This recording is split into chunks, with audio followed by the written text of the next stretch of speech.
అందరికీ నమస్కారం అండి. ఫ్రెండ్స్, మనకి ఇప్పుడిప్పుడే ఏపీలోనే ఉద్యోగులకు సంబంధించిన మరొక ముఖ్యమైన అప్డేట్ అయితే రావడం జరిగిందండి. ఇక్కడైతే చూసినట్లయితే 12వ వేతన సంఘాన్ని నియమించాలి.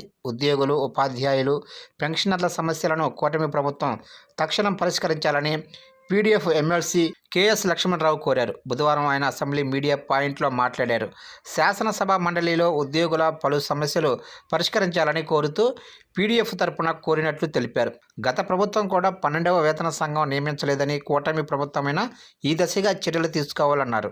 ఉద్యోగులకు గత ప్రభుత్వం 22,000 కోట్ల బకాయి పడిందని, ఈ ప్రభుత్వంలో అందులో కొంతమేరైనా ఇచ్చే ప్రయత్నం చేయాలని కోరారు. ఇక 10,114 మంది కాంట్రాక్టు సిబ్బందిని క్రమబద్ధీకరించాల్సి ఉండగా అందులో కొంతమందిని చేశారని, మిగిలిన వారి సర్వీసులను కూడా రెగ్యులరైజ్ చేయాలన్నారు.